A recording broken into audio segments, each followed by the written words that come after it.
Hello everyone and welcome back to Aman Talks NRL SuperCoach here for the round 20 trade targets and preview stream for 2025. We are officially now in the run home.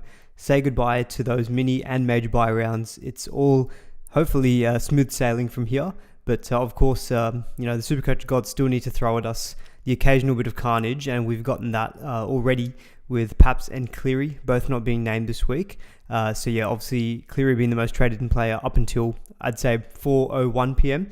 And then there were plenty of reverse trade buttons I think press. But good to see people already in the chat as well. Plenty to still discuss in today's stream.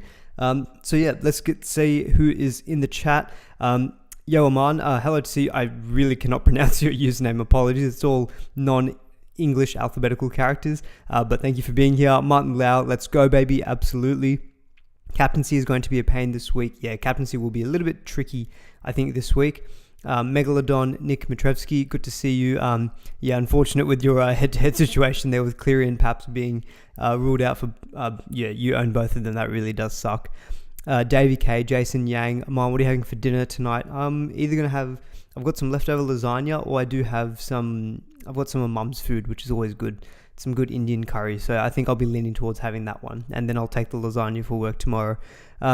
Crazy Praying Mantis here, I was thinking I could not trade this week. Absolutely. Daniel Fuller, do I undo my Cleary early trading? Yeah, absolutely. He's not been named at all, so he's not going to feature for you this week. And Luke says, oh hectic, I actually made a stream on time this year. Yeah, we're generally around the 6:15, 6:30. I thought 6:15, give myself that extra 15 minutes to, I enjoy watching MasterChef. I'll put it out there. So if I can be done by 7:30, then I can eat my food and watch MasterChef, and I'll be a happy camper. But let's get into things, shall we? So I'm going to start off by quickly just looking at how I went last week. So it's 1301. Season rank is now up to 1944. I do only have 7 trades left though, so I was very all over the shop last week with trades, and in the end there was so much carnage with people dropping out and whatnot. I in the end did make 2 trades. So I sold Tarpany, who I was already looking at, and I sold Pappenhausen. After seeing Pappenhausen get ruled out, I thought I've had enough, and I was going to Edwards, but then Edwards got ruled out himself, and I didn't have the money to. Who I really wanted was like Val Holmes. I was really keen on Val, and by going Tarpany to Val, I couldn't afford getting Cleary in for Pappenhausen.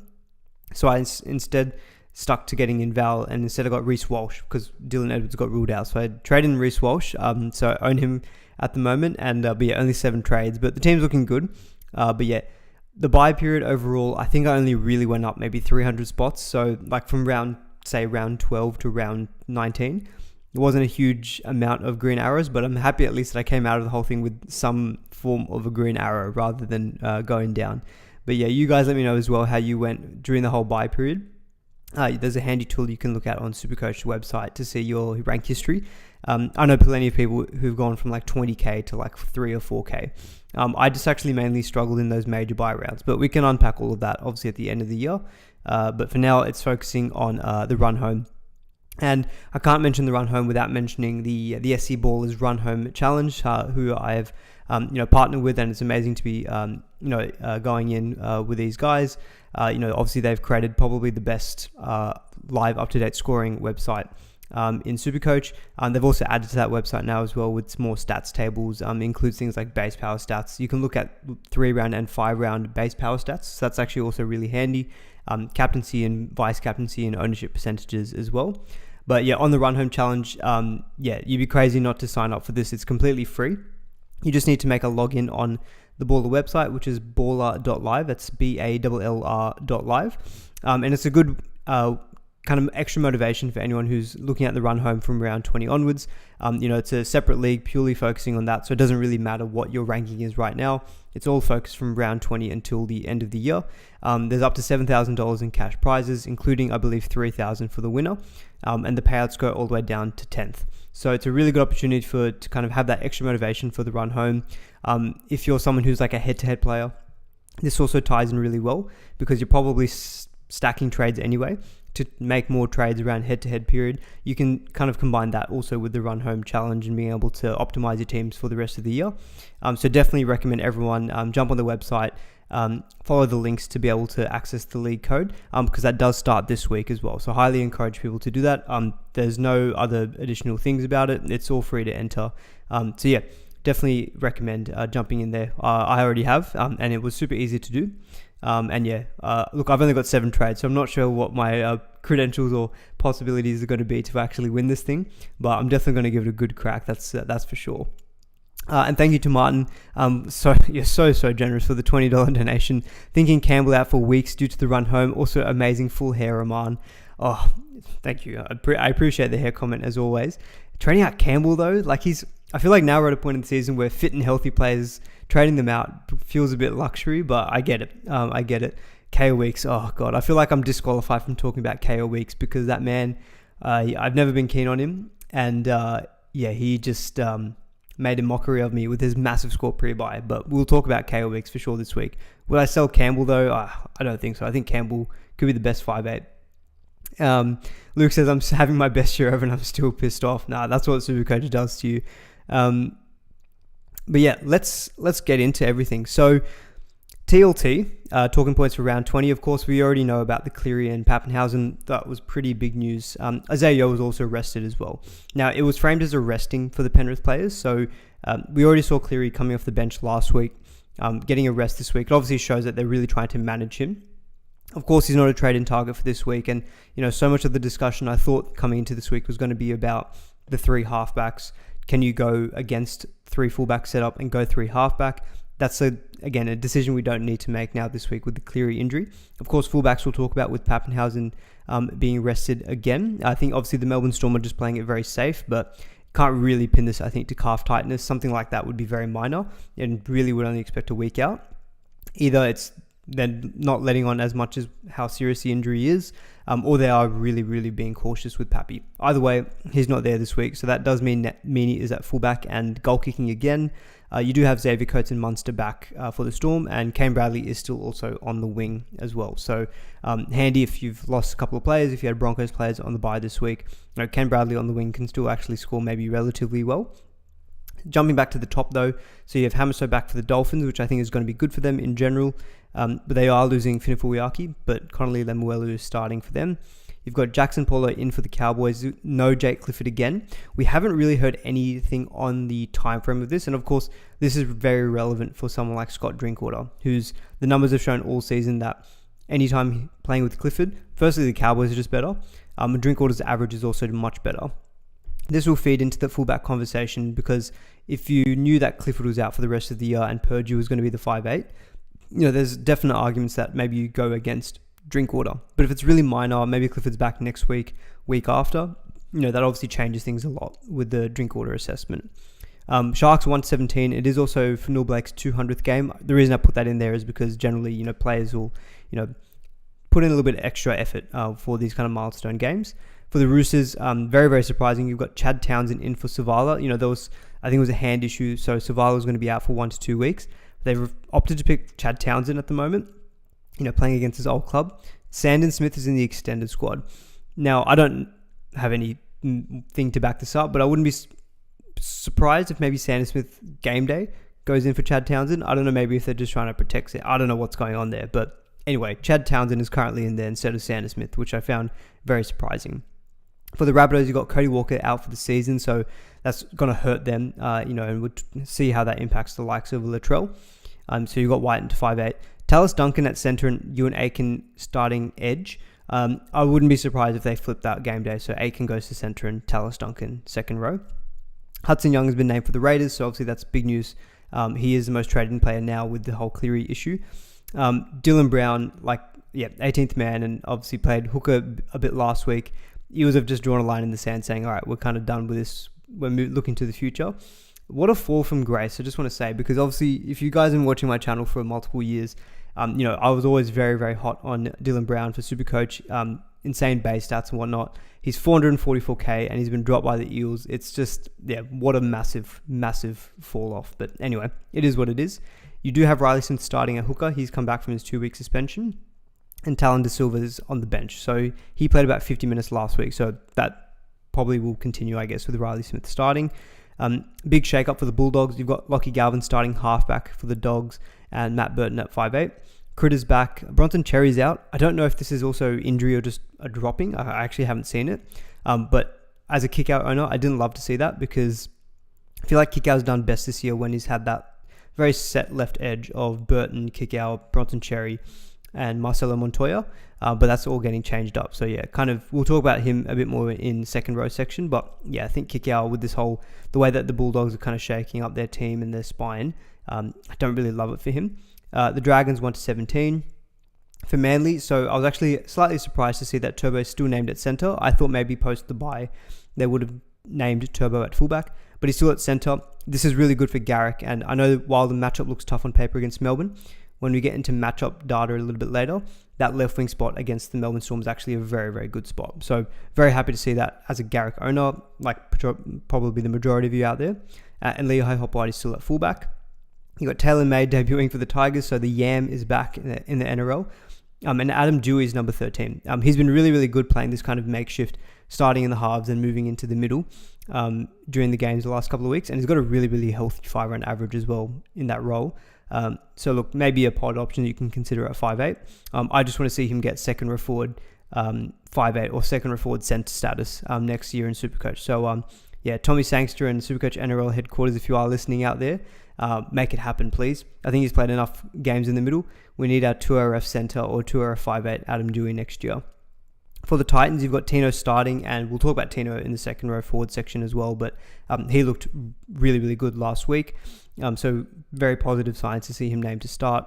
Dave Fafita is still on the bench, and Brimson fullback, and that's probably going to stay that way, I guess, for the rest of the year, because the Titans confirmed basically that Keanu Kinney's going to be put on ice for the rest of the year. Dan Gagai has been named at fullback, which he played that role last week for the Knights, but he's been officially named there this week in TLT. Brodie Jones is in for Lucas, and of course Lucas is out for the rest of the year with the Liz Frank injury. So obviously most of you are already aware of that. So he's obviously going to have big implications for Supercoach. And then finally on the Warriors, they had Kurt Cable come in for Rocco Berry, but nothing really much changing, I guess, for the Warriors. And yeah, Tanner Boyd played well last week and was the goal kicker as well. So we'll talk about him when we get to the 5'8 section.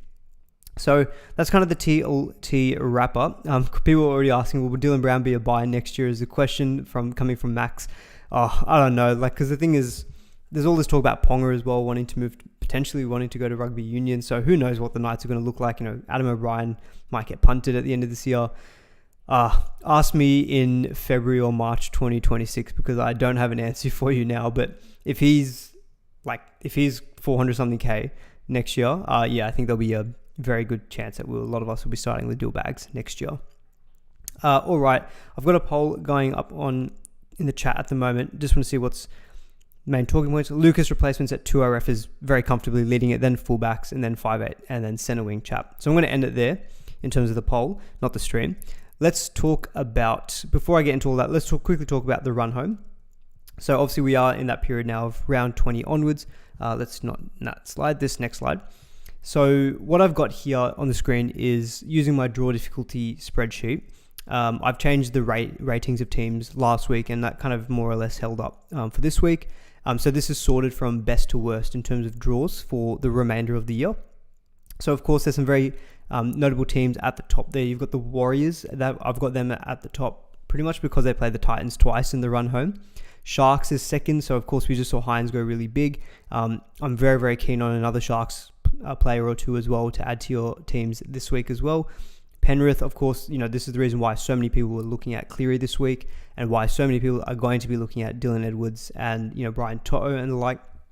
The next 4 weeks are really, really strong. The last 4 get a bit tough, but it's just how good the next 4 is why they're still rated so highly here. Then you've got the Titans, surprisingly, even though they have no real stellar matchups, they do play the Tigers twice. They do play the Rabbitohs as well. So they're kind of featuring pretty highly, as are the Cowboys. So Dolphins, Dragons, Sharks, next 3 is okay. After that probably opens up a little bit more with Parramatta, Knights, Tigers, and then the Broncos before having a bye though in round 27. So I did it last week, but what you'll see this week as well is anytime there's a graphic of the draw, it's been ordered from best to worst. So it kind of gives you a snapshot each time we look that this is how at least the numbers are kind of saying this is the quality of the run home draw. Of course, there are other things into it, like, the Titans, for example, being fourth. They themselves are not a great team. Whereas you look at, say, Melbourne, they're second last year, but of course Melbourne are one of the best teams. So how much does the draw really play into it? Those are the things that obviously this won't tell you, and that you still need to put your own extra layer of judgment in. But yeah, like Raiders, for example. Raiders are very popular buys this week. Obviously, they've got a really, really good next 4 games. Excuse me. The final 4 games do get a little bit more tricky with a bye thrown into there.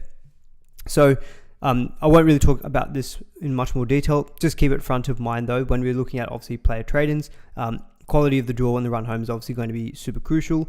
For me, the ones that I've really identified, the top 3, I think in the Warriors, Sharks, and Penrith really do stand out. Canberra stand out. Even the Cowboys do stand out as well, because, again, I'd really love to get some news on Clifford, because if it looks like it's minor for Clifford, I'd be really happy to just hold on to Drinkwater, but keep a trade up my sleeve in round 27 to try trade him to like a very high upside, fullback. Maybe, for example, in round 27, if Edwards is playing, he's got the Dragons. Doing a trade of Drinkwater to Edwards, it'd be nice to make sure you keep a trade up your sleeve if you're going to hold Drinkwater all the way through until round 27. So that's all I wanted to speak about that. I had a lot of stats and whatnot, and I was prepared for the whole 3 fullback versus 3 halfback discussion, which, look, I'll quickly show you the stats as well, but it's probably going to be more relevant, I think, for next week, because, yeah, obviously people are thinking, do I sell perhaps to Cleary? Do I go Cleary instead of getting a 3rd fullback? That's kind of out of the window this week. But this is some of the numbers I had crunched on, more on the bottom table. I was just looking at some of the main popular fullbacks and halfbacks and their percentage of games scoring over 70. It's still better for fullbacks in general. So Teddy and Drinkwater, like more than 70% of games, they would score over 70. Next was Cleary. And then you had Hughes and Hines at pretty close at 50 and 41. And then you had a kind of a mix of all these other different fullbacks in Turbo, Pappy, Edwards, etc. But I think that's not really worth having the discussion today. So we'll stick to the what the people voted for, which is on the 2 RFs. But yes, that was just wanted to let you know that, yeah, all that hard work, and bloody Ivan Cleary doesn't name Nathan Cleary, and it made me really sad. No, I'm joking. I wasn't that sad. It was just, to be honest, I was kind of happy with it, because it just meant it was going to be a real tough discussion and like very hard question to answer. Ivan just made our minds up this week by not having to worry about getting in Cleary. All right, let's just quickly check in with the chat as well, just to see who else is here. Lachlan says they changed the wording to calf strain in the team list for Pappy. Okay, that makes things interesting, or more interesting. Skeggs 4, I'll take this question actually in relation to the 2 RFs. He says, with only 7 trades left, is Lucas a must trade out? If so, for a centre wing or second row forward? Actually, I will start with that question. So of course, look, team dependent, because obviously 7 trades, I'm in the exact same position. Doesn't feel great for trades. I'd rather have a couple more up my sleeve. If you have adequate depth where you are still fielding a pretty strong team this week, and there's no second or forward target that you really love that you can get 2 in 1 trade, then I think it's completely fine to still hold on to Lucas. And, in the future, other things will crop up. You may decide, oh my God, I need to get this guy in who's going on an absolute tear and he's going really expensive. If you still have a Lucas there, you can just kind of trade him down to enough and free up all this cash to then get in that other option. So there's nothing wrong with holding on to players like that, and he still has the dual, so you can still maybe use him to flick around your players in your squad. But yeah, look, I think very easy sell, of course, being out for the rest of the year.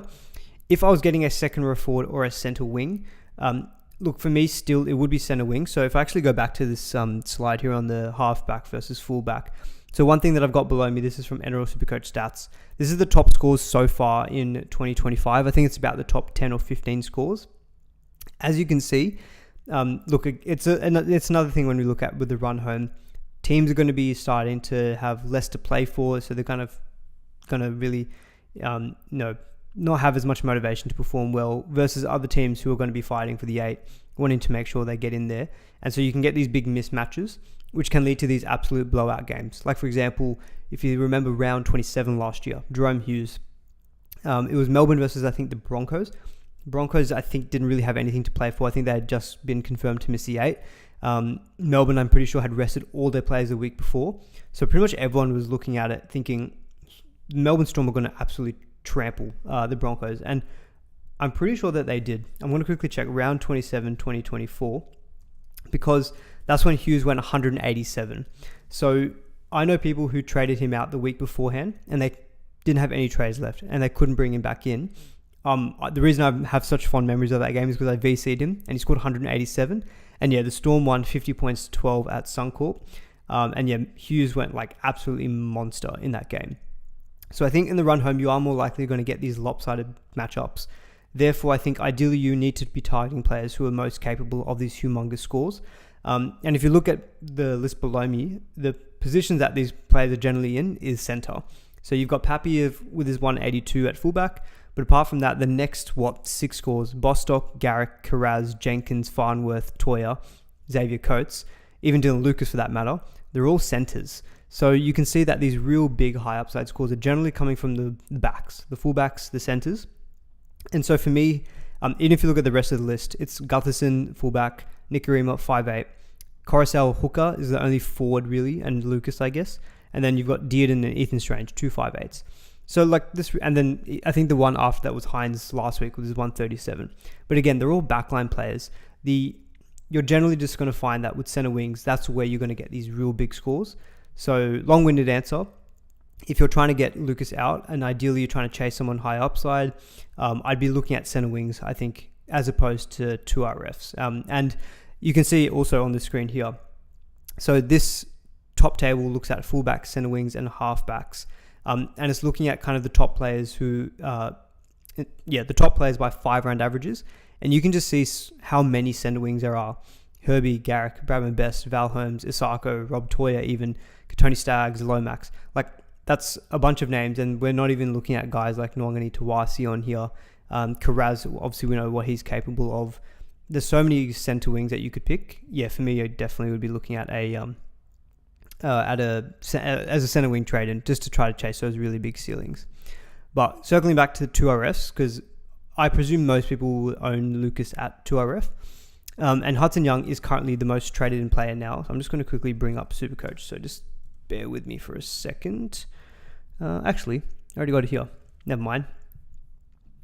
So if I look at the most popular trade-ins, Hudson Young is number 1. And then the other second forwards you've got Tino at number 7. I'm actually going to quickly filter by higher ranks. So what I've got, this is SuperCoach Plus. What I'm looking at here is trade-ins for the top 5% rank of coaches and who are the players that they're looking at. And if you filter for second row forward, you've got Hudson Young, Tino, Kalani Going, Aaron Clark, Angus Crichton, Nikora, Kane Bradley, and then a couple of more, pretty much 3 more nuffs, and then Connor Watson. So really, the main ones there are, Hudson Young, Tino, Aaron Clark, Angus Crichton, and Britton Nikora. So plenty of good second row forward options that you can look at for this week. If I quickly get rid of that second row forward filter, Hudson Young is very, very clear on top. He's got over 1,000 trade-ins now. Tino's second at 443. And then they're the only 2 RFs in the top 10 trade-ins for second row forwards. And that's, again, looking at higher ranked coaches. So just with Hudson Young, me personally, I'm still a little bit nervous with this whole osteitis pubis issue he's had. I know they gave him a rest in round 17 to help him kind of manage it. He is expensive. He's $749K. I think if you've got the ability to get to him in one trade from Lucas, then I think it's great because he's got a very, very good schedule coming up in the next 3, as we saw before. He's got Parramatta at home this week, then Newcastle, who are losing players left, right, and centre. Then it's the Dragons and Manly. The next month looks really, really good for Hudson Young. And the tricky thing is that, yes, you could wait a week to make sure that his groin issue is looking all good, but then you are probably losing out on the best matchup of the next 4. So look, it's not for me personally, just because I don't have that money to go straight from Lucas to Hudson Young. He is the highest averaging 2 RF, so there's definitely merit in it. If you've got the money to make that move directly from Lucas and you're happy to cop, there may be some 50s and 60s in there. If at all, he has a game where he maybe only plays 60 to 65 minutes to manage his groin. But if you're okay with that, I think it's completely fine because the next month looks really, really good for Hudson Young. And we know he's got this attacking upside. He's done it all season long. His work rate is on par with a lot of these other guns like Tino, Aaron Clark. Like, he's got a base power average of the season of 63. But we know he's got that insane attacking upside. So He probably wouldn't be my number one trader though at second row forward. I know most coaches are bringing him in. If you're not a Tino owner, he's probably the best value pick. So he's 200k cheaper than Hudson Young. He looked really, really good last week. He only played, I think, 48 minutes, but he still punched out 62 in base power. And he's pretty much bottomed out. He's got a break even of 58. I think if you can save 200k, but in my head, you're maybe losing 5 to 7 points on average per game of Tino versus Hudson Young. Like, let's say if it was 7 points and there's 8 games remaining, that's only 42 points that you're losing out on Tino versus Hudson Young for the remainder of the year. Keeping in mind as well that Hudson Young does have a bye later. But let's say it's 45 points difference, but if you can save 200k and that's what lets you do some other big upgrades in the future, then I think Tino's completely fine to trade in over Hudson Young. And I think Tino's a very, very good trade in this week. I'm actually kind of glad that in the end, because of other issues, I didn't end up selling Tino a couple of weeks ago when I was thinking about it, because after seeing how he played last week, he looks, much more back to his best. So very happy with holding on to Tino. I think he is a good trade in. We've already spoken about Hudson Young. Look, for me personally, the second row forward I'd be looking at trading this week would be Nikora. I just think the Sharks draw is ridiculous all the way up until round 25. So if we quickly look at it here, Roosters this week isn't going to be great because if we get onto matchups later, I think the Roosters have only conceded 3 tries to the opposition's right second row forward. So I'm not really looking at this week as the prime matchup. It's just the 4 games after that. Rabbitohs, Cowboys, Dragons, Titans. A bye is not great in 25, but look, you should be able to cover for that. And then he has Knights in 26. Bulldogs in 27 is tough, but as we've seen, the Bulldogs haven't been amazing so far. I just think outside of round 20 and round 27, that run is so good for Nikora. And what I've really liked as well is his work rate has generally been up in the last kind of 4 to 6 weeks and the earlier parts of the year. So in his last 3 games, his base power has been 68, 51, and 65. There's a game before that where his base power was also 65. So I feel like him and Hudson Young have got similar flaws. Maybe Hudson Young's got much more upside, but you are paying 80, 90k less for Nikora. They're both kind of similar ownership. They're both at 20% ownership. And these ownership stats that I've got on the screen are also of the top 5%. So again, we're looking at more relevant, higher ranked coaches. They're similar owned.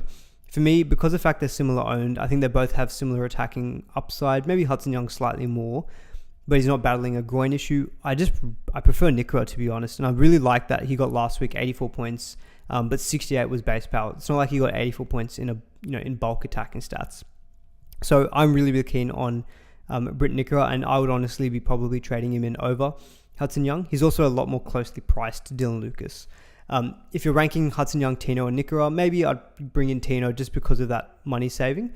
But again, if you're flush with cash, this is the point of the season where value it's not really as important. You want to be chasing big ceilings, and we know that Nikora's got a big ceiling. He scored 2 tons already this year. He ended last season in a canter. I'm pretty sure he ended the year with 137. He's that kind of second row forward that can go and score 120 points. It's often that he can get games where he scores a double, gets a try assist, and he's on those really, really big scores. So I really like Nikora as a trade-in for this week. Aaron Clark's obviously your more rock-solid option. So, season average of 71, 5-round average of 74, 3-round average of 74. He's kind of really just delivering what it says. His minutes were a little bit down last week, and he only had 58 in base power. But he got a try assist, line break assist that helped bump up his score. He's got the duel, which might be handy for you as well. But I do feel like if you're thinking of buying Aaron Clark, and if you don't have Tino, I think Tino can deliver very similar, and he's 100k less. So I'd probably still buy Tino over Aaron Clark. If you already have Tino and you're looking at a second rower, again, thinking big ceilings, I think Nikora. I know the Warriors have got a very good run home, but so do the Sharks, and I just think pedigree-wise, who do I normally trust more for attacking upside? It's going to be second row forwards who are playing more in the edge. Clark does play in the middle, so I think attacking opportunities would be a little bit less than maybe a Nikora. So I haven't spoken about Angus. Angus was super popular, last week. Not as many trade-ins for him this week. It's 591k, still only 20% owned. His base power was a little bit down last week, but I kind of put that more, I think, to the fact that he was backing up from Origin. So of course he wasn't kind of 100%, as fit and firing as other weeks where he's got more of a rest.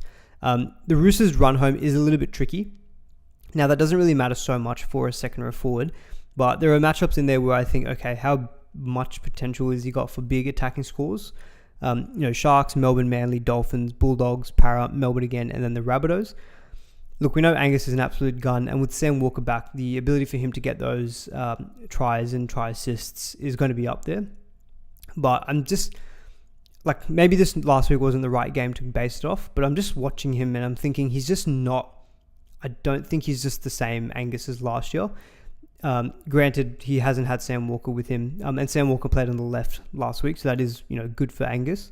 But he's just not really, he doesn't look as threatening in his runs as he did. Like last year, he was just palming blokes off with every single run, and like a man possessed. I just feel like I haven't quite seen that from him this year. So again, he's feeling like a player who, like last year, he was a player who, if you didn't have, he really hurt you. Is he going to hurt me in this run home? Some tough matchups. I'm not sure. I guess the beauty is that even if he goes on a 2-game stretch where he goes very well, with a break-even 69 and 591k, he's probably only going to get up to like high 600s. So he's still somewhat affordable. So yeah, I think my view of him has gone slightly down. I think Hudson Young, Tino, Nicola probably would rank above. I don't mind taking Angus over Aaron Clark. I think you'd take that decent money saving. The Bulldogs, Edges and Kickout and Preston, I don't think I'd be really looking at them with this whole changing of their changing of the spine. The next few games are good matchup wise, but I think we're seeing in general they just don't seem as exciting to me. Just their schedule for the run home isn't going to be as strong. So you're looking at here, like Dragons, Manly, West Tigers is very good the next 3, but then you've got the Warriors, Roosters, Melbourne, Penrith, and the Sharks. So again, those could be low scoring affairs, and again thinking of big ceiling, high upside, getting a lot of attacking stats. I'm not sure if it is really going to be as prevalent for those Bulldogs edges than maybe someone like, I keep mentioning him, but Britton Nicola. Really keen on Britton Nicola. And then Jaden Sewer is probably a bit of a wild card. I felt like I had to put him after having a 5-round average of 71. Very low owned, 1%. Last 2 weeks base power has been really good, 77 and 66. Dragons have no more buys for the rest of the year as well. Look, I don't really have a firm opinion on Jaden Sewer. I'd say leave it up to you if you want to believe in him. Now, he was good for SuperCoach last year. I think his average was like 67. But I still think, I'd probably take the bet on Angus over him just for a very similar price. Tino's cheaper. Nicola's, 70k, 80k more? Yeah, look, I'm not that keen on Jaden Sewer. Could be a bit of a flash in the pan, but I'm going to leave that more up to you guys if you're thinking about it and if you really are trying to chase, point of differences. Tour Pro makes a good point here for Sharks players, which is that they've got that buy around 25. It's not good for head-to-head players. Absolutely. I'm looking more with an overall lens. But if you're head-to-head, that's the semi-finals, because your head-to-head grand finals are generally in round 26. So obviously, if you're a head-to-head focused player, you do need to be very mindful of that. I've got that wrong, on the screen, that he doesn't have a buy. He does have a buy in round 25. Apologies. Let me just fix that there. So Britton Nicola doesn't miss that game. But if you're more chasing overall, round 25, you're only going to have the Sharks on the buy. So realistically, you're probably going to have maximum, maybe Nicola, and Blake Brayley. 3 players. You can probably cover for that, especially when hopefully your team is getting good in terms of squad depth. So I don't mind having players on the buys if you've got adequate coverage, and if in the game that you do play them, you think they're going to go real big. Couple of other options below me. Bo Fermor has been rock solid. Last 3 games base power 63, 69, 61. He's not 512k. Apologies. Is he 512k? I thought he was 612, and I thought maybe I did a typo. I feel like I should know this as being the person who put this together, but I'm just going to quickly double check this. He's 612k. That's what I thought. Sorry. If he was 512k, I would have said that's a real bargain, but 612, he's not as cheap. He had that period early in the year where he was going big ton. Haven't seen it for a while though. He scored 94 against the Cowboys in round 17. Look, he'll be the one I think that no one will bring in just because he's kind of not exciting. But if you want like rock solid with the occasional big 100 plus and to maintain that second or forward center wing duality, Bo Fermor's an option. Probably not for me though. And then Pat Carrigan, look, he's on the bye this week, but he's obviously got very, very good floor, very, very strong base power. But again, I'm thinking big ceiling players, and I just don't really feel like Carrigan's the one I'd be looking at. So I think if you're trading out Lucas this week, and you're going for, what I would ideally think of your higher upside players, I'd probably say Nikora number 1, honestly, for me, with the draw. Probably go Hudson Young 2, Tino 3. Tino's going to be less upside, but more like solid numbers, and probably the best value pick. Then I'd go Angus, then I'd go Clark, and then maybe your Bulldogs, edges, and then Jaden Sawyer, you kind of put him wherever you need to. But yeah, as you can tell, I'm very, very keen on Nikora. I just think that the Sharks had a good performance last week. They've got a really good run home. And like 5-round average of 83, he's putting up good numbers for over a consistent run of games. And I just like the fact that his work rate is up, because that was what was just missing. Beginning of the year, he was scoring heaps of tries, but his work rate was down. If we can combine tries with high work rate, then you're getting that Nikora who finished last season in an absolute storm. All right, guys, a nice haircut. Of course, there's always questions about my hair. I can't remember what the second poll, what was it? I think it was centers. So let's look at centers. Of course, this is where people are trading Lucas out in the centers. Have I got a slide about what to do with Pappy? Yes, I do have a slide on fullback. We'll talk fullbacks after center wing. So of course, a lot of people are looking at center wing trade-ins this week as well, with the whole Lucas injury. Just going to quickly check the trade-ins for this week. So if we look at the top trade-ins this week for the higher ranks, Lomax is the most traded in center, so he's at number 3. Then you've got Val Holmes, he's at number 7. And then after that, you've got to scroll for a bit. You get Brian To'o and Billy Smith. I don't know if I'd be trading in Billy Smith. We quickly saw that Roosters draw was a bit difficult. And then, Brian To'o and then Dane Gagai. They're your top 4 trade-ins. Karaz, of course, is there, but he's obviously very highly owned as it already stands. So not many extra people would be trading him in. So for centers for the run home, look, you can see a lot of these ownerships here. I'm not really going to talk about Herbie or Karaz or Garrick. They're obviously very highly owned already, so players probably aren't really looking at trading them in. On Garrick, some people were thinking about anti-potting, but I think the fact that he's been named at left wing again, and I really like Manly's last 4 games with Tigers, Dolphins, Dragons, and then the Warriors at home. I think it's a good little stretch for that last 4. So I think Garrick is fine to keep. Some people talk about anti-potting, but I think the fact that with Lucas out, you can sell him instead. Yeah, definitely would be holding on to Garrick. Now, in terms of those trade-ins, so Lomax, Holmes, and Gagai, we obviously spent a lot of time last week talking about who would be the trade-in of Val or Lomax. I already had Lomax, and I did trade in Val last week in the end. I just thought his ownership was looking really good. It was about 15%, and I just wanted to get a piece of him because he's just always been someone who's good for Supercoach, irrespective of how the Dragons are. He just always seems to score well. And he scored 71 last week. He had 1 try assist, a few goal kicks. We did very well from him, scoring 71. I still think maybe Lomax is the play though. So Lomax, what would I say Lomax? I think if you're trading in one this week, I'm just looking at their break-evens. Val's break-even is slightly lower, but he is versing the Dogs. Lomax is versing the Raiders away. Neither of them have got very good matchups. I think what you could do is you can trade in Lomax this week. I think his matchup is slightly better this week. And then if you are thinking of getting in Val, next week could be the better option because he's got the Cowboys. And I think that Cowboys matchup, that's the first time he'll be playing against his old club. I think that'll be a really, really good matchup to have Val Holmes for. So, yeah, probably agree. Last week I ended on saying get Lomax and then Val. I think I'm still in the same boat there. Now, Gagai is also a very popular trade in this week in those higher ranks. He obviously scored very well at fullback last week, 104. He was sweeping both sides. He wasn't goal kicking, which wasn't ideal. Hastings was goal kicking. But Gagai still scored very well playing at fullback. Look, their draw is not great. We'll just put it out there. So Warriors in Canberra and then the bye. Penrith, Cowboys, Broncos, Sharks, Para. The last 4 games aren't as bad for Gagai.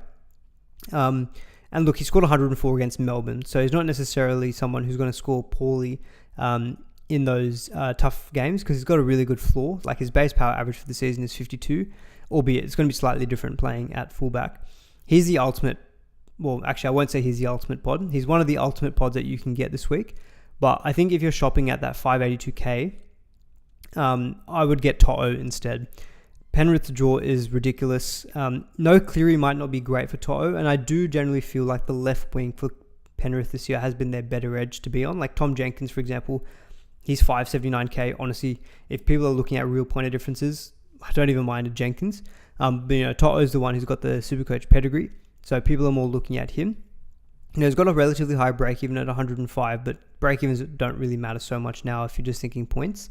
And really, really good next 4 games. And so if you're looking at getting in Lucas to To'o in your centres, and when I say that, I think if you're looking for your real ultimate point of differences, because he's currently got like barely any ownership in those higher ranks, I think To'o would be the way I'd go. And I'd probably get him over a Gagai. Gagai's got that bye coming up in round 22, and I just think you need to really be trying to target these matchups. And the next 4 weeks look really, really good for To'o. I'm a little bit concerned with he's had these injury issues, so he's probably still not like 100%, but does he need to be 100% if he's just scoring the ball and running over the trial line? Probably not. And he can easily average 70 to 75 in the next 4 games. So look, I'd still take Lomax, I'd still take Holmes over Brian To'o. I just think that they're better Supercoach assets this year. Even To'o this year, his average of 63, it's been a little bit down on previous years. And again, I think it's because Penrith have favoured their left edge. But I still think To'o's good, but I would be taking Lomax and Holmes ahead of him. Of course, if that extra 100k saving matters to you for future trades down the line, then of course get Brian. But if you strictly ask me for points, Lomax and Val, I think I'd still take them over Brian To'o. And I'd take To'o over Gagai. These other guys like Mark Nwangani, Tawasi, he's obviously pretty highly owned at 67%. I don't hate, some people have said maybe looking at anti-potting Marky, he got up to 67% ownership, and the run home is a little bit difficult. All I'll just say though is that it feels a bit like recency bias, because apart from last week, the 2 weeks before that, he went big ton. So I think Marky is fine. He's maybe just someone that, with a slightly lower work rate, you can see his base power average of 43. He's probably someone that, if you've got a really strong setup in your team, you can afford to maybe bench him on games. But look, that right wing spot for the Roosters is still a very hot property. So I don't necessarily think one down game is a reason to anti-pot him. But he's probably someone that you don't need to play maybe every single week on matchups. DWZ, says David. So let's talk about some of those point of differences. So yeah, I've got some pod players below me. Honestly, the best pod is probably Bradman Best, because he's got a 5-round average of 86. I had no idea what his price was until I checked today. He's 717k. Look, he's rock solid, very, very good floor. But that just feels like way too much money. If you're spending that much money, I'd just say get Lomax or get Val. Sound like a broken record. A few others.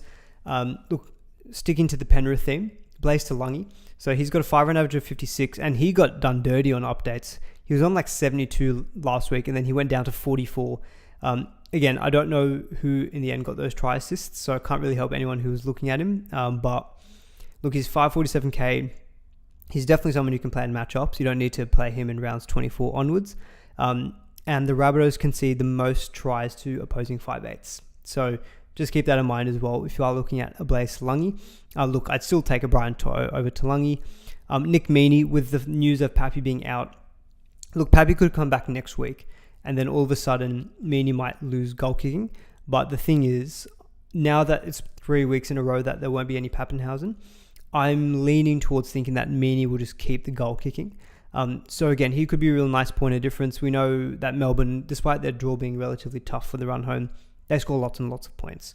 So I'm also not opposed to just bringing in Nick Meaney.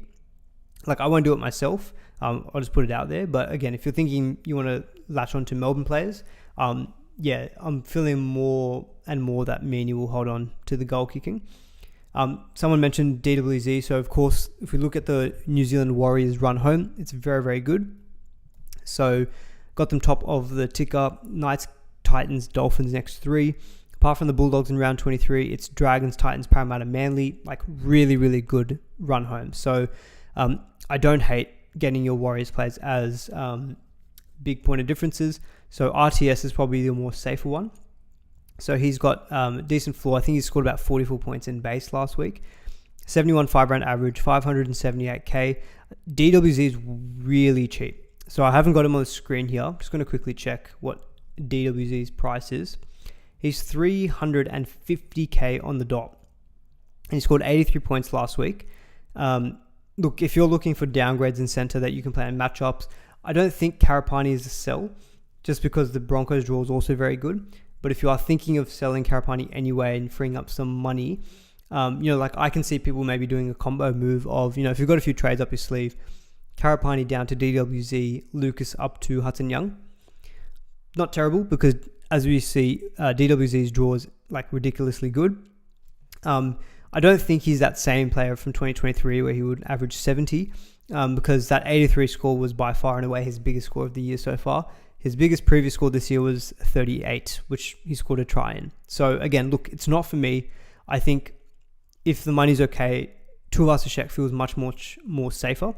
Because what's Rogers' price? Yeah, 571k. So it's a 200k increase, but he's got a much better work rate.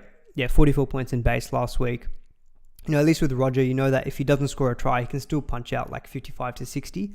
So yeah, I think I would be taking Roger over DWZ if you're thinking of a Warriors player. Shibasaki's on the bye this week, but thought I'd have to call out finally Shibasaki, because people have been getting into me saying Shiba has been scoring so well and you never talk about him. So I thought, okay, let me put him on the list here. And then I've got Adam Dewey. Adam Dewey plays the Titans this week. That's all I'll say at Leichhardt. 5-round average of 70. Again, if you're so much inclined that way, I don't hate it, because he's got a good 5-round average. If I had to rank these and one last team was the Sharks players. So your Jesse Ramians, your Mulitalos, your Sione Katoas, again, they're real low-owned players who have big upside. And Mulitalo, I think himself, he's generally always been the one SuperCoach-wise that we've wanted. This year it's kind of been the left center position for the Sharks, but Mulitalo's 406k. So very, very cheap. He scored 2 tons already this year, but they were way back in round 8 and round 3. But with a good run of games, he can always do damage as well. If I was looking at pods this week at center, Toto for me would be number 1. Gagai would probably still be number 2, just because I like his work rate and the fact that he's playing at fullback. Then of this list below me, I would probably get, I think I'd probably get someone from the Warriors, so probably like a Tuivasa-Sheck. And then behind that, maybe a Talangi, and then maybe a Nick Meaney. But again, there's so many good center wings that have got low ownership that you can look to. Again, it's kind of take who you fancy and look at those rule matchups. So we've kind of talked about players from the Sharks, the Warriors. We mentioned Shibasaki very briefly because the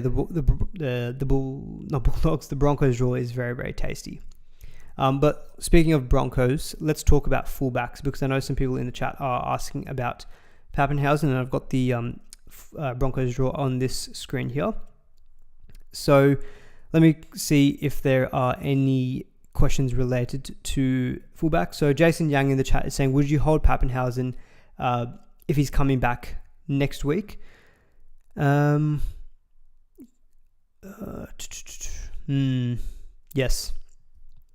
I would. Look, I think for me, it's too much doubt with Pappenhausen. He's got a high break even, so when he comes back, he will most likely, I think, go down in price. Draw's not great. It's a little bit up and down. Apart from Parramatta and round 22, I'm not overly scared about any of those matchups in the future. And yeah, I think the fullback slot is just too valuable.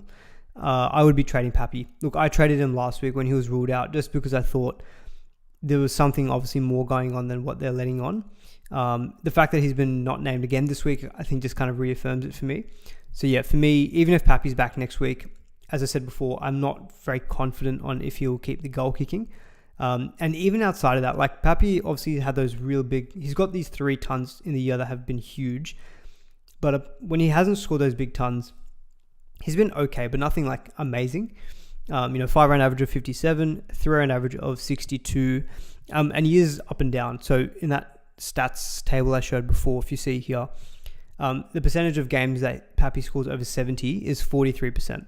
That's pretty much on par with Turbo. It's slightly better than Edwards, Latrell, and Reece Walsh. It's not like he's in the company of Drinkwater and Tedesco for that consistency of hitting those 70 plus scores. He's going to get you those 30s, 40s, 50s. Of course, he can get those big 150s, 170s. But I think with the run of games that Melbourne have coming up, I don't really know if he's likely to do that. Also, have to keep in mind that Melbourne may rest their players in addition to the bye rounds and stuff. So, Pappy and all the Melbourne guns might get a rest in round 26 or 27. So there's potential for another game that he might miss. And that feels like that's even more of a likelihood with this whole calf issue. So yeah, for me, Pappy, I think, I'd be very, very comfortable selling Pappenhausen this week. And I think the obvious trade-in is Edwards for me, just because of how good the draw is for the Penrith Panthers. There's no Nathan Cleary. There is Alamotti, but I would think that with Edwards in that team, he's going to be the one goal kicking. So he's goal kicking against the Rabbitohs. They've leaked a lot of points to opposing fullbacks already this year. Even if he doesn't goal kick in round 21, he's got the West Tigers, then he's got the Titans, and then the Knights. I just think the next 4 games look so good for Edwards. If I already didn't trade Pappy to Walsh last week, I would 100% be doing Pappy to Edwards. I wouldn't even be thinking twice about it, to be honest. Because the thing is, you've got Latrell, who's at very, very low ownership, but 23 is probably when I'd want him with Titans, Parramatta, Dragons. Honestly, I had to include Isaiah Ayongi in here. I don't think realistically people are going to be trading to Ayongi, but he's got a 5-run average of 72, so it felt like I had to put him in there. He's been so good. He'll probably get Rookie of the Year as well.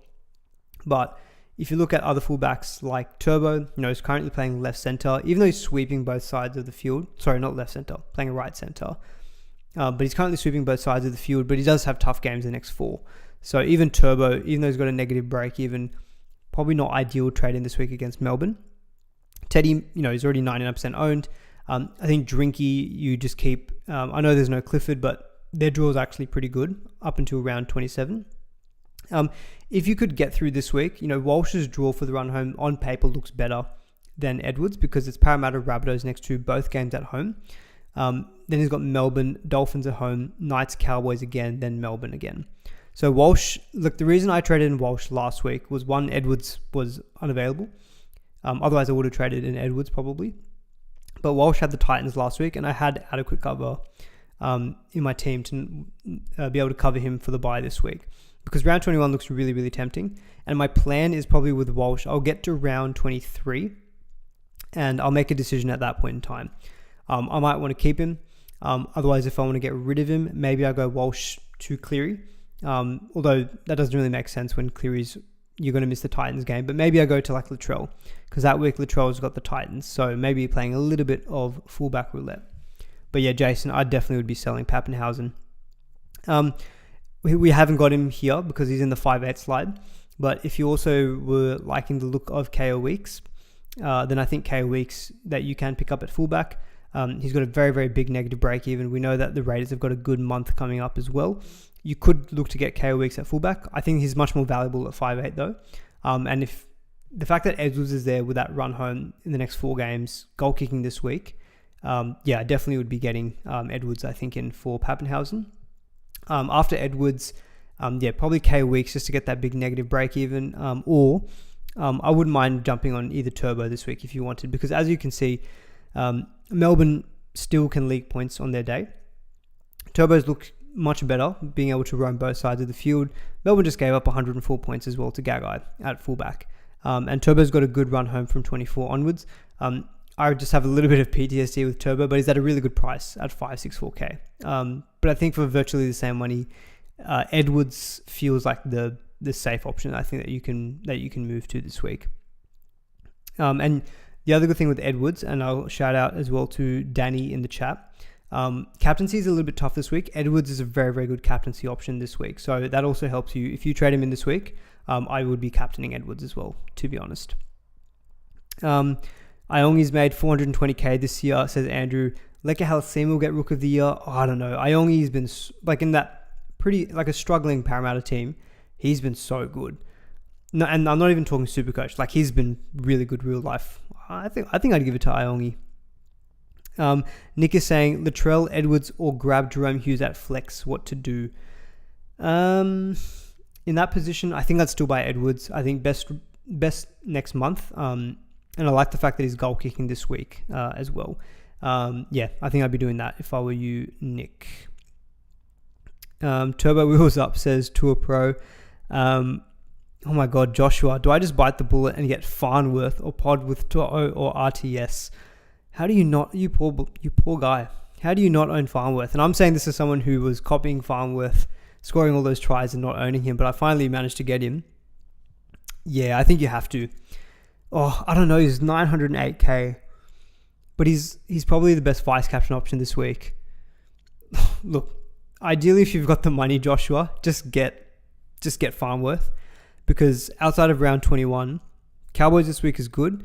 Warriors Roosters is not great, and the Broncos old team, Manly's fine, Titans is very good. God, I would hate not owning Herbie, but look, the fact that he's got the bye next week, yeah, look, I think maybe you can take the punt and go To'o for the month, but then get Herbie in round 24 when he comes up against the Broncos. But yeah, I mean, straight shootout, I'd just be saying get Herbie.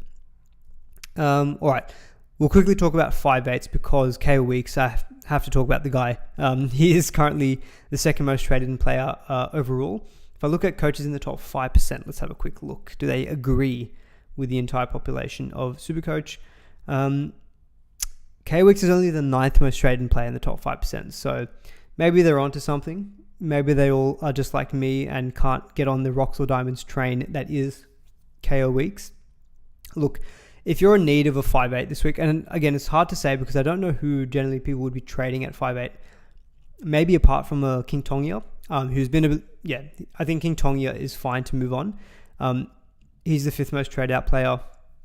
I'm keeping King Tongia for the time being just because I've already got Cam Munster there, and I don't really feel like I need to use trades on a backup, 5/8. If Munster was out again this week, then I'd probably try to make a trade to make sure that I don't have to play King Tongia. But given that's not the case for me this week, I'm not really looking at a 5/8, and therefore I'm also not looking at KO Weeks. But if you're in the position of selling a 5/8 and you're getting a 5/8, look, I would probably still opt for Campbell just because of the price at 536k. It's a good price. He does have the big break even, but again, thinking long term, he's the one who I'd want. If I was in the position where I had sub 7, sub 6 trades, I'd just get Campbell just because I know that he's generally pretty reliable. He scored 59 points last week with not many attacking stats. You can kind of just keep him for the run home and be content with him. His goal kicking. If you had maybe say 9, 10, 11 trades, a little bit more flexibility, then I'd probably say get KO Weeks because he's clearly in a good vein of form, and form is a good thing to jump on. We know he's got a big ceiling. He's got very low scores, but guess what? You've got the flex. His score can just drop out. You can jump on KO Weeks for the next 4 weeks, which are really good. He's got the big negative break even. You'll make some money out of him. And it's not a bad way if you've got that extra trade or two up your sleeve to go get KO Weeks. Maybe he gets up to 700k, and then you trade down to Campbell, who might be, say, 550k. You can free up 150k. You're capitalizing on a better draw for the next month. And then round 24, you can pivot to Campbell. You can even pivot to like a Munster if you want as well. You've got options at that point in time. So yeah, I think I can't outright say that Weeks is the best 5/8 trade in this week. I think it just depends on your trade scenarios, because I do think that Weeks is someone that you will most likely, in my opinion, want to trade out again, whereas Jaden Campbell, you don't have to. I actually saw that Munster was in the top trade-ins this week, which let me have a quick look at.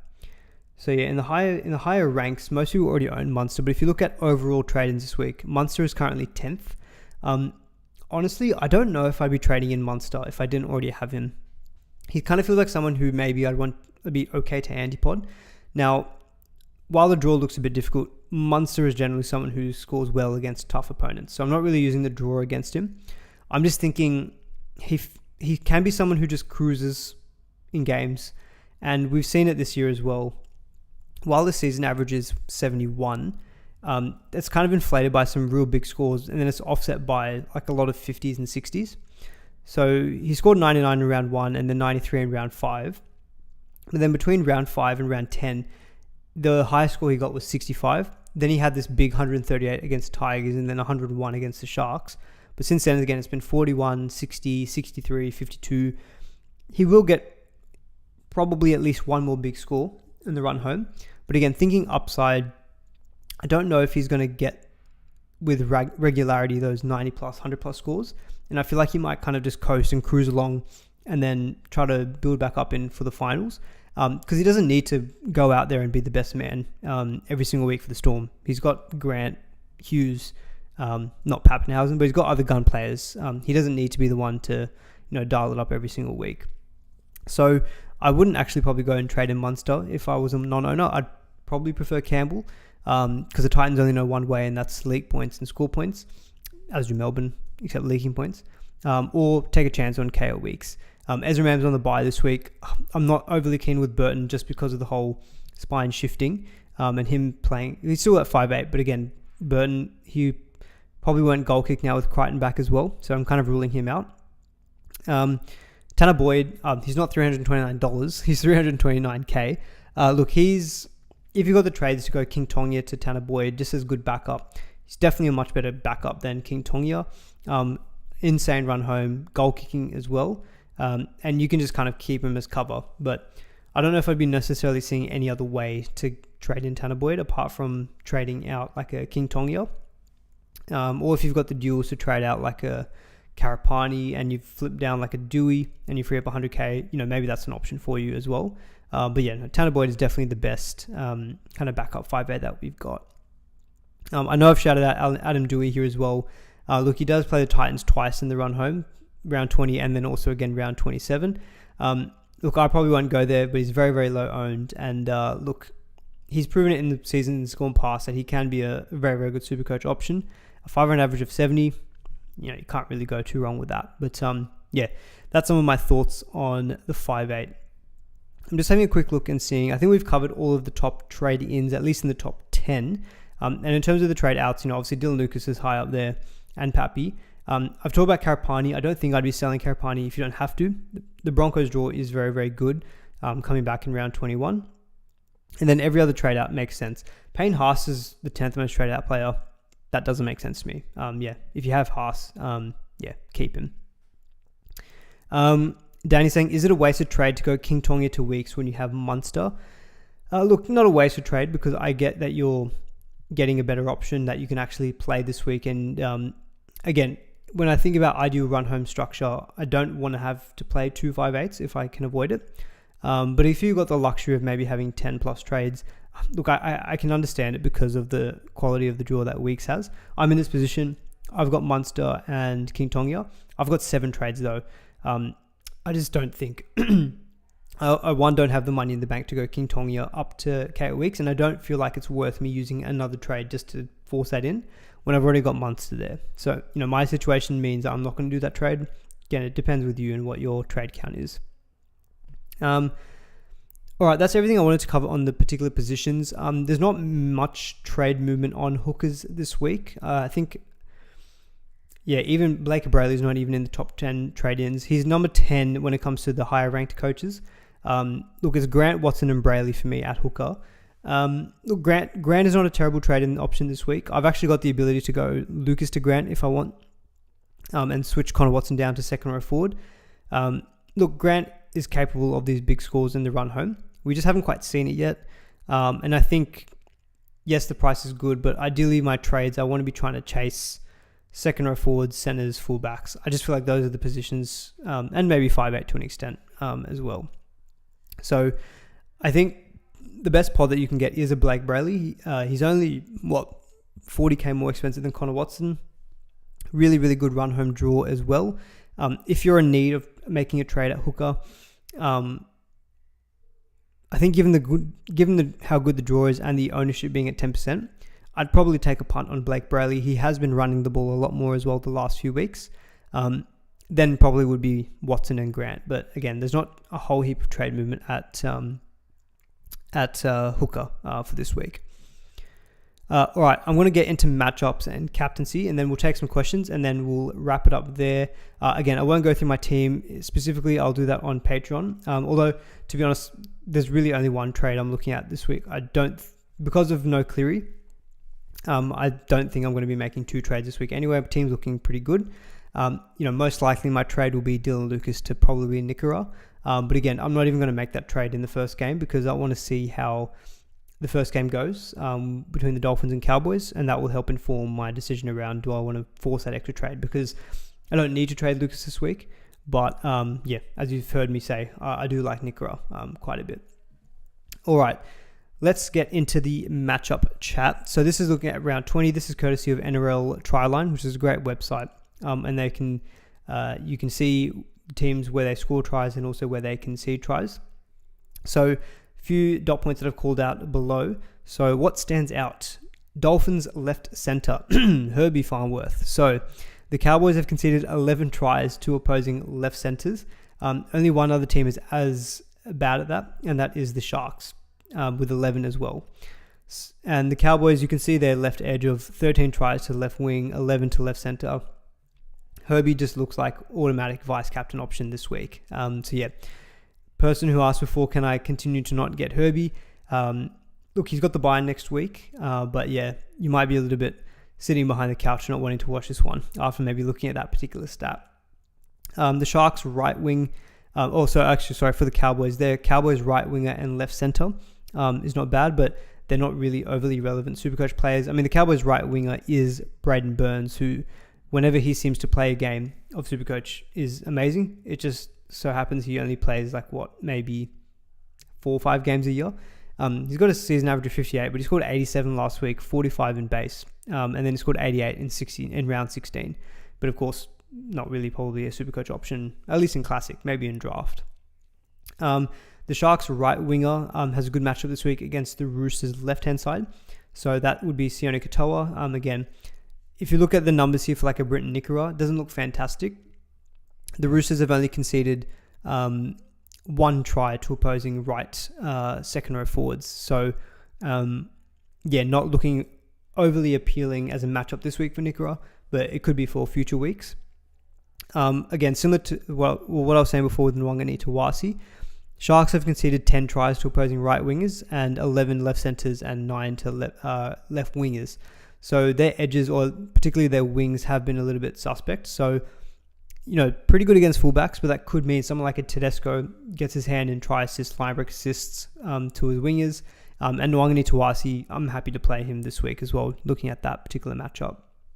For the Panthers, it's their 5'8" left wing and fullback is what I took from this. So the Rabbitohs have conceded 10 tries to the opposing left winger, 8 tries to opposing fullbacks, and 11 tries to 5'8". So again, Blaise Lungi owners, if you jumped on him last week, or if you're again looking at him this week as a big point of difference, matchup looks really, really good against the Rabbitohs, especially with no Cody Walker as well. That team's, a little bit weaker.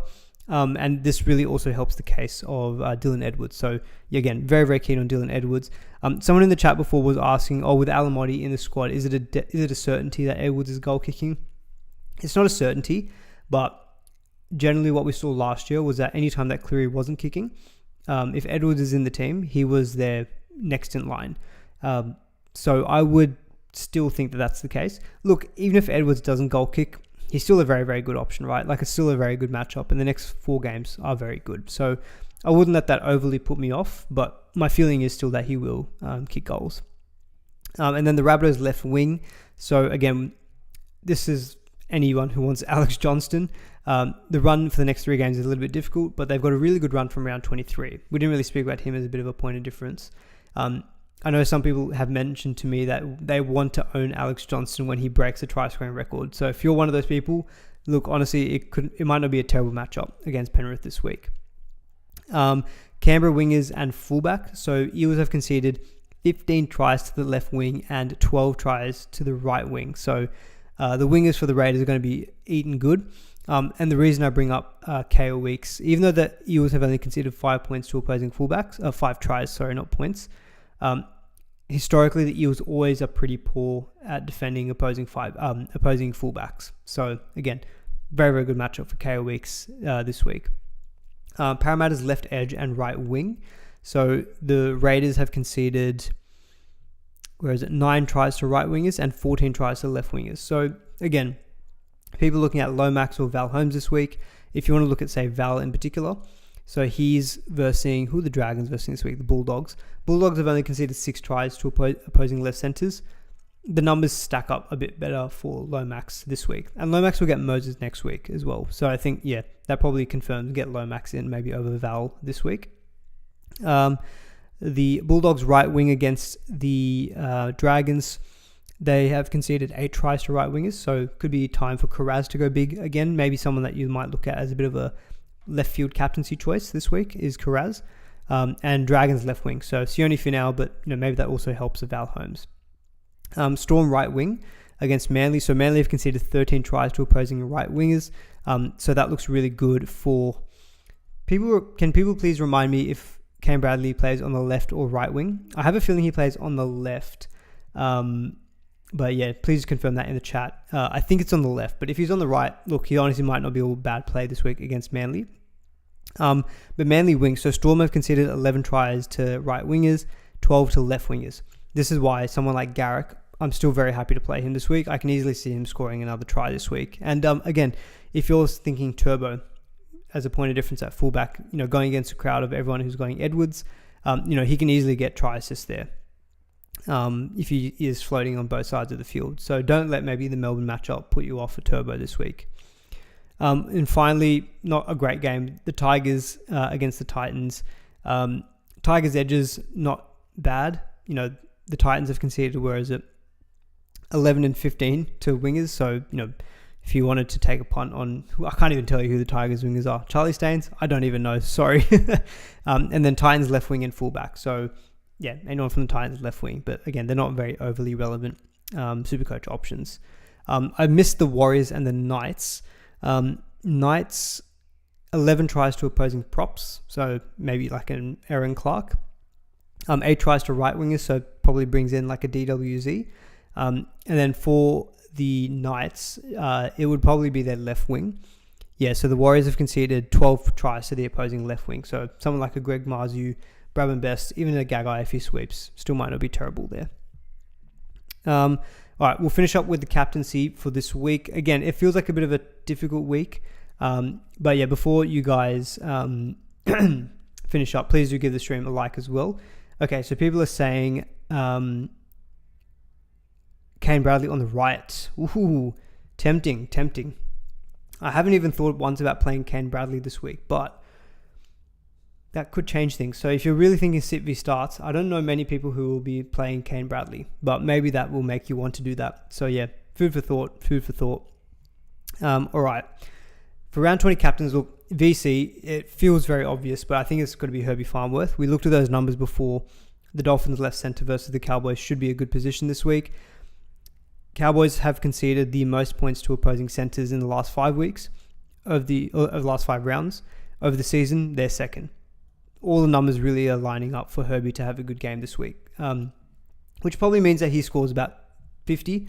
But you know me, I like my numbers, and I think that these numbers suggest that Herbie should probably be the most likely VC. As it currently stands, he's 36% VC'd in the top ranks. So most people are leaning that way. Captaincy gets a little bit tough. I think if you're getting Edwards, I would be putting it on him. I probably wouldn't even be thinking about it. I'd be going Herbie into Edwards. Excuse me. I'm in the position where I don't have Dylan Edwards this week, and I'm probably not going to get him. So I'm thinking, what else could I be doing? I think Teddy, look, the numbers don't really look great for Teddy. Sharks are 12th and then 16th to opposing fullbacks.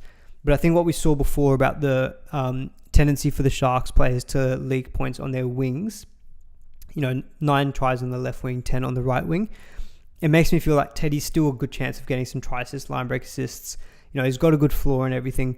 So I think I'm still leaning towards just going Herbie into Teddy. Teddy, it doesn't look like a great matchup, but he's generally a pretty safe captain. Hines, again, the numbers don't really look super amazing against the Roosters, so I'm not sure if I'd be going a Hines or Teddy. Teddy feels a bit safer to me, though, than Nico, based on the matchup. Edwards, for sure, would be my captain if I had him this week. Beyond that, you've got maybe a Karaz. So against the Dragons, in the last 5 rounds, they've been the second worst at defending opposition center wing. And we looked at it before as well in the matchups that the Dragons have conceded 11 tries to opposing right wingers. So that looks like a good matchup for Carraz. And I think if you're not feeling it Tedesco, at least Carraz is safe for 53 to 55 every week with his floor. So he might not be the worst kind of potential high upside center, but a decent floor. So I'm probably entertaining Carraz captain or Teddy after a VC Herbie. Terrell May, the numbers look good for him. So he could be your default, if you don't really want to go like a Carraz, he can get you generally like a kind of 67 to 80 score. His minutes were a little bit down last week, but it is the Titans. So any week that they concede, they can always concede points to opposing middles. They've actually been 4th and 2nd over the season. I'm just going to have a quick look back here as well.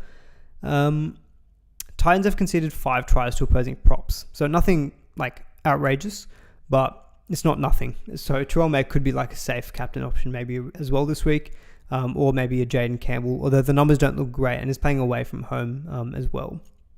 So I think where my head is at is definitely VC Herbie, and then it's Teddy, Carraz, or May for me. After talking about it, I think the high upside play is probably Carraz. I think your safe option would probably be Teddy and then maybe Terrell May third. But as I said, if you're trading in Edwards this week, he would be my captain. I think the numbers look good for him. The Rabbitohs have conceded 8 tries to opposing fullbacks and 11 to 5/8, and he should be goal kicking. I think Rabbitohs matchup for me, I'd be going Edwards captain if I had him. If I didn't have the option of VCing this week, who would you straight captain? Honestly, you could captain Herbie. I didn't talk about him, but KO Weeks, might be an option. I just don't know if I could go and VC. Like, he could be a VC option, KO Weeks, but if you're going Herbie, I guess he'd have to be a captain. Jeez, I don't know if I could go and captain KO Weeks, so that would just scare the hell out of me. No Melbourne players captain. Yeah, the reason I didn't put Melbourne players was just because without Pappenhausen, we don't have that reliable goal-kicking Melbourne player. Like, I know Hughes went big last week, but he can drop those kind of 40 to 50 point games. And so I'm just not sure how confident I am ever captaining Hughes though. Like, I don't mind putting a VC on him, but captaining straight, I don't know if I've got the ability to do that. So that's the only reason why I didn't look at any Melbourne players for captaincy for this week. Is Dane Gagai a pod captain against the Warriors? I'm not sure. Feels a little bit, doesn't feel like it's a fantastic one. Lomax, Raiders away again. I'm not sure if I'd be going Lomax. All right, let's take a couple of minutes of questions, and then I think we'll probably wrap it up. The stream's been going on longer than I thought. But yeah, please do give it a like as well, guys, if you've enjoyed it. Nick says, I'm in a head-to-head league that doesn't allow loops, so I'm thinking straight C on Herbie. Yeah, look, straight C on Herbie's fine, because Herbie, without any tries, is still likely to get, 60 to 65 points? But the matchup looks really good. So I think a straight captain on Herbie also looks completely fine this week as well. Let's see if there's any other questions. I've already got enough sit-start dilemmas before throwing the mighty Kane Bradley into the mix. Yeah, I think I've ruined that for myself as well with that one. Hudson Young captain. I don't know. So Just Comment is saying Lomax because he might come back to form against Jed Stewart, who let Terrell Sloan score a double. Yeah, maybe. I wouldn't say Lomax is out of form. He scored a try last week as well. But yeah, Lomax is a shout. He's got the goal kicking. I don't know. I feel like I think